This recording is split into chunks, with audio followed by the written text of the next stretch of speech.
नमस्कार दोस्तों, कैसे आप लोग बात करेंगे हम सुजलॉन एनर्जी की। फिर से एक बार धमाकेदार खबर आप लोग के लिए लेकर आए हैं सुजलॉन एनर्जी की। क्या कुछ बड़ी अपडेट, बड़ी खबर, सरकार की तरफ से बहुत ही बड़ा फैसला यहाँ पर लिया गया है और इस खबर का इम्पैक्ट सुजलॉन के ऊपर भी हमें ज़रूर देखने को मिलेगा। क्या कुछ खबर है, क्या इम्पैक्ट रहेगा, क्या फिर से हमें तेज़ी देखने को मिलेगी, क्या फिर से एक अपर सर्किट लग सकती है, किस तरह की चाल रहेगी सुजलॉन एनर्जी के अंदर, आपको क्या करना चाहिए, सारा कुछ समझने जानेंगे। सिर्फ वीडियो में रिक्वेस्ट है, वीडियो अच्छी लगे लाइक करके हमें मोटिवेट कर, चैनल को सब्सक्राइब कर लिया फर्स्ट टाइम विजिट कर रहे हैं तो यहाँ पर देख सकते हैं आप, एक लोअर सर्किट लगी थी और उसके बाद फ्राइडे को फिर से तेज़ी हमें देखने को मिली थी। तेज़ी तो अच्छी खासी यहाँ पर आ गई थी लास्ट ट्रेडिंग सेशन, मतलब कि फ्राइडे को 4%, 4.5% के आसपास तेज़ी बनी थी, लेकिन उसके बाद क्लोजिंग थोड़ी सी यहाँ पर लगभग 1.8% की तेज़ी के साथ 25 रुपये पर इसने क्लोज दिया। लेकिन फिर भी यह बहुत ही अच्छी बात है, क्योंकि पिछले ही दिन यहाँ पर लोअर सर्किट लगी थी और लोअर सर्किट लगने के बाद लोग ऐसा सोच रहे थे कि अब प्रॉफिट बुकिंग होगी, अब हो सकता है कि कुछ दिन हमें लोअर सर्किट भी लगता हुआ नज़र आ सकता है, लेकिन ऐसा कुछ नहीं हुआ। अगले ही दिन स्टॉक ने ज़बरदस्त यहाँ पर हमें एक अच्छा खासा मूव दिखाई। यदि हम इंट्राडे की बात करें तो देख सकते हैं आप, जो मार्केट ओपन होते ही पहला ही मिनट का जो कैंडल था उसने अच्छा खासा एक हाई लगाया। जो दूसरा 5 मिनट का कैंडल था 25.48 तक गया, उसके बाद फिर कंसोलिडेट किया, फिर एक अच्छी खासी यहाँ पर हमें तेज़ी दिखी, जो कि लगभग 25.75 का हाई लगाया। और हाई लगाने के बाद ठीक है, यहाँ पर एक अच्छी खासी मूव जब आई तो उसके बाद एक प्रॉफिट बुकिंग भी हुई। देख सकते हैं आप, ये रेड वाली जो कैंडल बनी है, ठीक है। तो जैसे ही ये स्टॉक थोड़ा ऊपर जा रहा है तो प्रॉफिट बुकिंग हो जा रही है, और प्रॉफिट बुकिंग होने के बाद फिर पूरे दिन जो है इसी रेंज में यह स्टॉक ट्रेड करता रहा। 25 रुपये पर इसने क्लोजिंग दी है। अच्छी बात यह है कि इतनी बड़ी रैली आने के बावजूद, यहाँ पर देख सकते हैं कि इतनी शानदार रैली आने के बावजूद एक दिन यहाँ पर लोअर सर्किट लगी, एक दिन 5% की गिरावट रही, उसके अगले ही दिन स्टॉक ने बहुत ही अच्छा यहाँ पर रिकवर किया है, जो कि यहाँ पर दर्शा रहा है कि स्टॉक के अंदर काफ़ी स्ट्रेंथ है, काफ़ी अच्छी एक बुलिश पैटर्न जो है स्टॉक फॉलो कर रहा है। लेकिन ये जो गिरावट हुई है इसके बाद अब फिर से तेज़ी कब आएगी, ये तो कुछ खबरें हैं उस पर भी डिपेंड करती है, और जो इसका एक चार्ट पैटर्न है उस पर भी डिपेंड करता है। चार्ट पैटर्न इसलिए कह रहा हूँ क्योंकि देखिए बहुत बड़ी रैली ऑलरेडी आ चुकी है। 85 के आसपास जो है RSI चल रहा था, इस समय की बात की जा रही है, जब 27.05 का हाई लगाया था सुजलॉन एनर्जी ने। इस दिन की बात हो रही है, देखिए लगभग 85 के आसपास RSI चला गया था, और मैं आप लोगों को बता ही रहा था कि बिल्कुल जो बहुत ज़्यादा रिस्क नहीं ले सकते वो बिल्कुल यहाँ से एग्जिट कर सकते हैं, प्रॉफिट बुक कर सकते हैं। और उसके अगले ही दिन यहाँ पर लोअर सर्किट लगी है।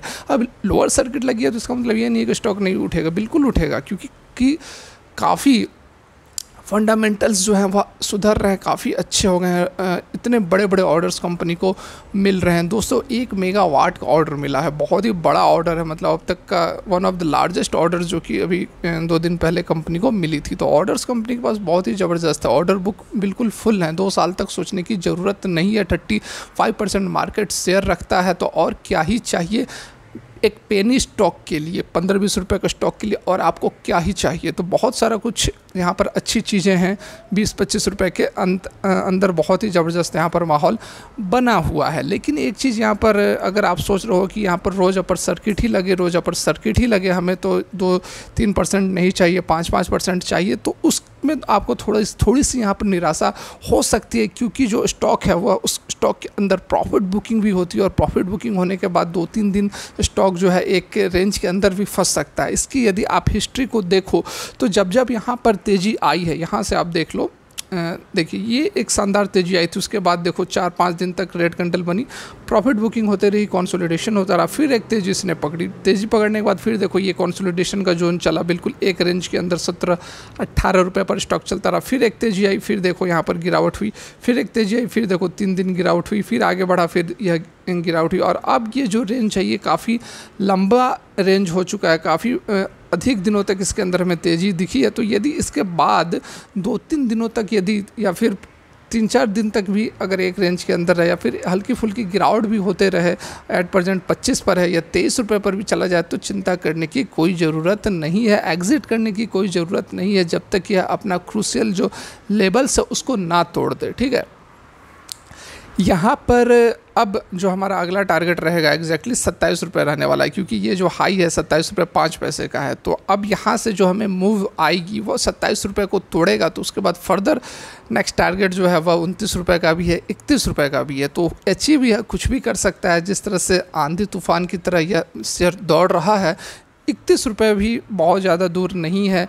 1 रुपये 20 पैसे, 1 रुपये 30 पैसे का अपर सर्किट इसमें लग रहा है। तो 3-4 दिन 5 दिन के अंदर 31 रुपये भी पहुंच सकता है। और ब्रोकर हाउसेज जेपी मॉर्गन वगैरह ने भी यहाँ पर अच्छा खासा टारगेट्स वगैरह 40 रुपये तक का टारगेट्स लो एनर्जी के अंदर शॉर्ट टर्म के अंदर भी यहाँ पर दे रखे हैं। तो बिल्कुल भी चिंता करने की ज़रूरत नहीं है। यदि आपके 1-2 रुपये डाउन भी हो गया, आपका थोड़ा बहुत मुनाफा कम भी हो गया है, तो आप यदि थोड़ा लंबा समय के लिए रखें, इसे 6 महीने साल भर के लिए रखें, तो कोई दिक्कत नहीं है। लेकिन यदि आप चाहते हैं कि नहीं हमें 1-2 रुपये 3 रुपये पर ही प्रॉफिट बुक करना है, तो फिर आपको लेवल्स को पकड़ के चलने पड़ेंगे, प्राइस एक्शन को देखना पड़ेगा, किस तरह की कैंडल्स बन रही है, किस तरह की मूवमेंट हो सकती है, इन सारी चीज़ों को आपको फोकस करना पड़ेगा, पकड़ कर रखना पड़ेगा। ठीक है, अब कुछ खबरें निकल कर आ रही है, उस खबर पर भी हम चलते हैं। तो यहाँ पर देखिए एक बहुत ही बड़ी अपडेट है, बहुत ही पॉजिटिव अपडेट। और देखिए ये कोई पुरानी खबर नहीं है कि मैं आपको वैसे कुछ भी बता रहा हूँ, बिल्कुल नहीं। इसलिए मैं बोलता हूँ जेन्युइन कंटेंट चाहिए तो चैनल को जरूर सब्सक्राइब कर ले। यहाँ देखिए 1 सितंबर 2023 की यह अपडेटेड कंटेंट है, जिसमें बताया गया है कि ऑफशोर विंड एनर्जी जो है इंडिया सेट है किसके लिए, टू हार्नेस कोस्टल ब्रिजेस। ठीक है, अब देखिए यहाँ पर ऑफशोर विंड एनर्जी क्या होती है, जो समुद्र के अंदर या फिर जो कोस्टल जो किनारे में जो विंड टर्बाइंस लगाया जाता है और जो समुद्र के ऊपर ऊपर जो हवाएं बहती है उसकी एनर्जी को यूज़ करके जो टर्बाइन को घुमाया जाता है और उससे जो इलेक्ट्रिसिटी जनरेट होती है उसे ऑफशोर विंड एनर्जी कहा जाता है। एट प्रेजेंट इंडिया के अंदर इसका डेवलपमेंट बहुत ही कम है। मैक्सिमम जो लैंड पर लगे होते हैं ऑनशोर जो होते हैं वो उससे काफ़ी यहाँ पर बिजली उत्पादन होता है, लेकिन ऑफशोर विंड एनर्जी अभी काफ़ी पीछे है। और इसी कारण से गवर्नमेंट जो है वो बड़े बड़े यहाँ पर पॉलिसीज़ बना रही है, इनिशिएटिव ले रही है, ताकि जो 2030 तक का टारगेट है 500 गीगावाट नॉन फॉसिल फ्यूल्स के थ्रू इलेक्ट्रिसिटी को जनरेट करने का, वो यहाँ पर अचीव हो सके। 8 zones of the coasts of Gujarat and Tamil Nadu have been identified as potential offshore wind energy zones। तो यहाँ पर 8 जोन सरकार ने तय कर दिए हैं, पहचान लिए हैं, जो गुजरात और तमिलनाडु में पड़ता है, जिसमें कि काफ़ी पोटेंशियल है ऑफशोर विंड एनर्जी जनरेशंस के लिए। फर्दर यहाँ पर और भी कुछ जो अपडेट्स हैं यहाँ पर आप देख सकते हैं। India recently unveiled a multi modal approach to offshore wind energy expansion, parameters such as light detection and ranging based wind resources and bathymetry were meticulously assessed। तो ये सारी जो पैरामीटर्स है उसको यहाँ पर एसेस किया जा रहा है, जांच पड़ताल की जा रही है कि कहाँ पर जो है सबसे उपयुक्त साइट होगा, और ऑलरेडी ये चल भी रहा है। Based on the evolution 8 zone, ठीक है, एवोल्यूशन जो है उसमें 8 जोन को पहचाना गया है ऑफ कोस्ट ऑफ गुजरात और तमिलनाडु, वेयर आइडेंटिफाइड, उसको आइडेंटिफाई किया potential offshore wind energy zone. 6 अक्टूबर 2015 को ही इंडिया ने अनवील किया था national offshore wind energy policy, और उसमें एक रेगुलेटरी स्ट्रक्चर भी इस्टेब्लिश किया गया था इसके लिए, जिसमें कि 200 नॉटिकल माइल्स तक कोस्ट लाइन से 200 नॉटिकल माइल्स तक जो है वह कंट्री का एक्सक्लूसिव इकोनॉमिक जोन रहेगा। Currently, India has set forth ambitious plans to auction 37 gigawatt of offshore sites leases over the next 7 years। ठीक है, तो ये देखिए भारत सरकार की तरफ से बहुत ही बड़ी यहाँ पर पहल की गई है कि 4th एम्बिशियस प्लान जो है, जिसमें कि इंडिया जो है वो ऑक्शन करने वाला है 37 गीगावाट ऑफशोर साइट्स का ऑक्शन करने वाला है अगले 7 साल तक, मतलब 2030 तक का यहाँ पर टारगेट है, और अभी से 23 साल मतलब कि 2030 तक का टारगेट लेकर चला जा रहा है, जिसके अंतर्गत 3 मॉडल्स बनाए गए हैं, जिसमें कि पहला मॉडल में 1 गीगावाट की जो डेवलपमेंट की जाएगी, जिसमें कि समय 2 साल का समय रहने वाला है। उसके बाद मॉडल 2 रहेगा जिसमें 14 गीगावाट मॉडल है, जिसमें 14 गीगावाट इलेक्ट्रिसिटी की जनरेशन की जाएगी, जिसमें 2 साल का सर्वे पीरियड है, और भी बहुत सारी चीज़ें यहाँ पर बताई गई हैं। तो ये मॉडल्स बहुत ज़्यादा हमें जानने की ज़रूरत नहीं है। फिर मॉडल सी भी है, जिसमें कि 22 गीगावाट मॉडल है, 22 गीगावाट का जनरेशन किया जाएगा, और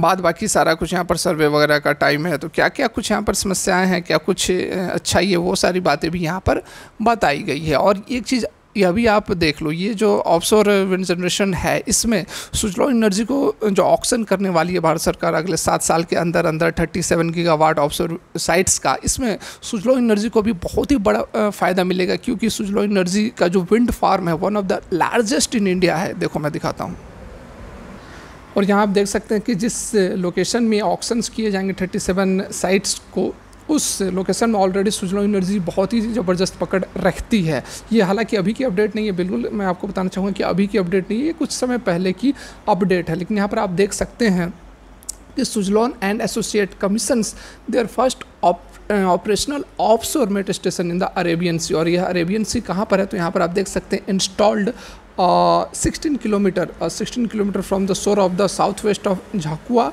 पोर्ट इन कच्छ गुजरात। ठीक है, कच्छ गुजरात के रीजन में ये जो 37 साइट्स को पहचाना गया है। ठीक है, तो ये आप देख सकते हैं कि बिल्कुल यहाँ पर सुजलॉन एनर्जी बिल्कुल एक्टिव है।